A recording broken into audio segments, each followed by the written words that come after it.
two things that I've observed from you guys.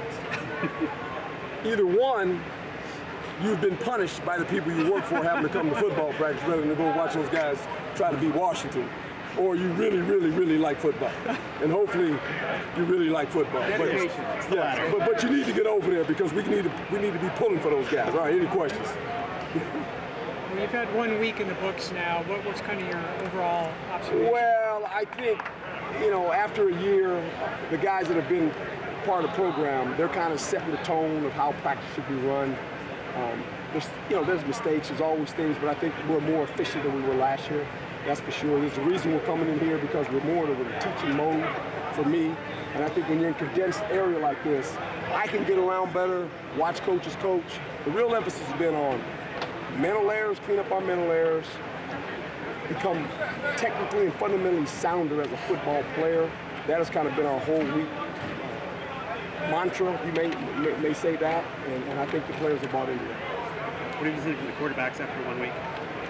We've got a competitive group, and we're in a really good situation, I think. Now, the thing they don't have is experience. The last time I checked, the only way to get it is points. And so we're going to continue to run practice the way we run it. It's competition. I think the whole team watches it. And I tell them, are you watching those quarterbacks?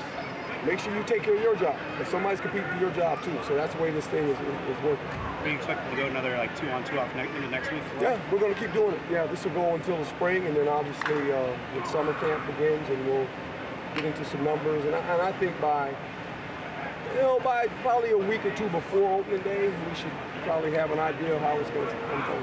Are you evaluating it practice by practice, or are you trying to wait like a few weeks and then kind of do a good you're gonna look at every practice and take it for what it's worth. You know, quarterbacks are as good as their surrounding cast, and quarterback made a good throw. I've been involved in this too many times where the quarterback had a good day, bad day. Well, the people around him have to help him. The receivers drop a ball, that's not his fault. Now, if he throws the ball to the other guy, that's a little bit on him. But I just think I've done this enough in my lifetime. You don't panic, you just let it play out, and it works out that way. How have Coach Kane and Iguano translated early on in the practice? Very good. They're very, very sound coaches. They know how to capture their room. Coaching is about capturing your room and communicating. And we've talked a lot about that, how we can become better communicators to our players. We do stuff that obviously will grab their attention. It starts in the meeting rooms. You know, I'm really big on knowledge. I challenged them today. I told them, I said, you know, knowledge is powerful. And I went into the offensive room and the defensive room, and I brought them an NFL playbook. And it was about that big. You know, let every player touch it. And they started opening it up and looking at all this, the volume of information in there. I said, hey guys, if you really think you want to play like at the next level, this ain't about talent, this is about knowledge. I said, how do you learn? You have to have a hunger to learn. And it comes in the classroom, it comes in walkthroughs. But I want them to hold the NFL playbook. Just to hold and look at it, the volume of things you got to learn. And I said, that's what this stuff's all about, so don't take it for granted. What are you seeing from some of the young defensive backs like Jarrell and Frederick? It seemed like you were impressed with their play today a little bit. Yeah, we're more athletic, I think, and with the guys that we're bringing in. Now remember, we're going to bring probably 20 more players in here. Some will be on the defensive front. Some will be in the back end of our defense. We'll bring some skilled players into our offense. All these guys, in my ability, have really good athletic talent. I think our speed and our height is going to increase. And I think you'll see it in the summer when these guys walk in here. You're not going to be some of the Deshaun and all those guys. They're going to be young, but they're going to be very talented. You mentioned getting guys in, but right now the linebackers in D-line just have 5 guys that are rotating. Yeah. How are you kind of looking at that? Well, we're taking breaks, and I think you can see it. This is built into the practices. You know, we're not going to try to hurt these guys by any stretch of the imagination, but we want to get even reps, so we're giving them breaks in between. They don't go more than 8 reps in periods, and then we stop and give them breaks. And I think it's good for the coaching, too, to bring them up and coaching. But I told the D-line, helps along the way. Don't worry about it. It's coming. They know it's coming. They just can't participate yet. What's it mean to have Tyler Riley back on? Well, you know, he's not fully ready to go yet, and there's a couple other defensive guys, obviously, that we're waiting to get back. You know, Tyler, obviously, is coming along, you know, and it's fun to see him. I think he's gaining confidence as he practices. We want to bring him along slow, but we've got a couple other guys that are mending some wounds, you know.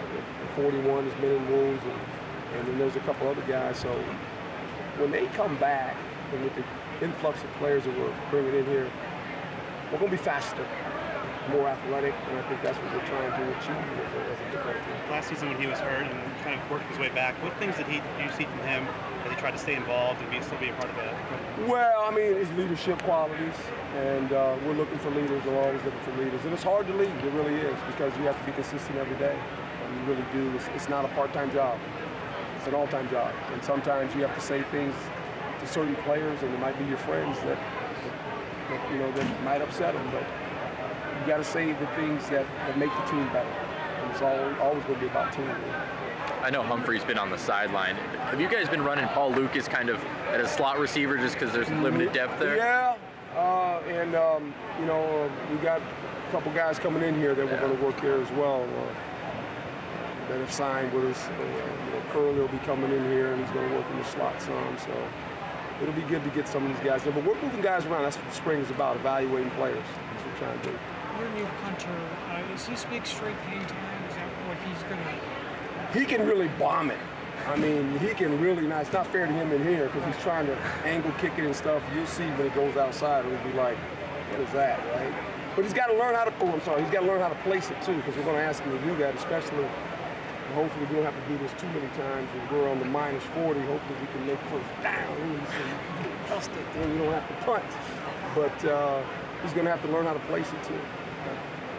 The Davis kid that transferred from Baylor, what do you think of what you've seen of him? He's got really quick twitch, eager to learn. You know, last year was more of a practice squad guy and really did drill work, but not as involved as he should have been in the defense. He's got a chance. He's got a chance to help. He's going to play. I mean, he's going to play. It's going to be hard to keep him off the field.